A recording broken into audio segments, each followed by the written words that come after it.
Un phénomène étrange se produit lors des travaux d'une équipe de forage. Des hurlements à glacer le sang résonnent dans la mine. Au fur et à mesure que la foreuse s'enfonce, une épaisse fumée s'élève du fond, accompagnée d'une puanteur suffocante. Contraints d'interrompre l'extraction, les ouvriers s'interrogent sur la nature de ce qui se cache dans les profondeurs. Au moment de remonter la foreuse, ils découvrent avec stupeur des résidus ressemblant à des tissus humains. Un professeur expérimenté comprend immédiatement qu'une créature inconnue se terre en dessous. Il ordonne aussitôt à ses hommes de creuser la zone. Contre toute attente, ils exhument bel et bien quelque chose, un corps enveloppé, apparemment enseveli dans la terre. Les curieux s'attroupent autour de la dépouille d'où émane la puanteur. Soudain, une main d'albâtre jaillit de nulle part. Miracle, le cadavre reprend vie. Tous restent bouche bée devant ce spectacle. L'homme déchire la fine membrane qui le recouvre, tel un poussin sortant de sa coquille. Plus déroutant encore, il s'exprime dans un français archaïque, semblant implorer de l'aide. Décontenancés, les ouvriers le conduisent à l'intérieur et lui offrent une tasse de café réconfortant. Même après avoir bu, l'homme continue son flot de paroles incompréhensibles. Devant l'incompréhension générale, il s'agite. Le professeur s'empresse de le calmer, mais à cet instant,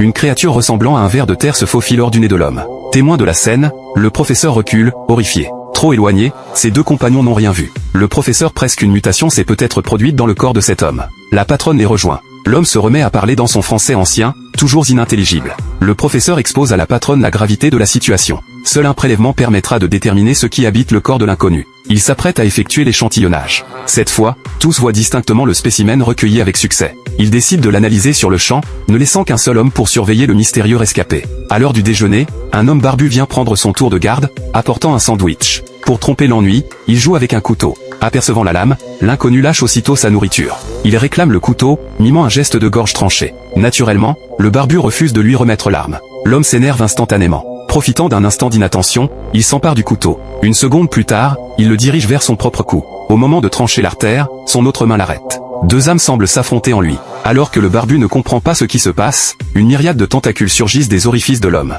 Il réalise enfin la normalité de son interlocuteur et, par réflexe, lui serre la gorge. Mais l'homme, contrôlé par la créature inconnue, se révèle d'une force prodigieuse. Rapidement, le barbu se retrouve maîtrisé au sol. L'être qui habite l'homme, il ressort par l'arrière et s'engouffre dans la bouche du barbu. Tout juste libéré, l'homme tente de l'en empêcher, mais trop tard. Il ne peut que laisser échapper un roi impuissant.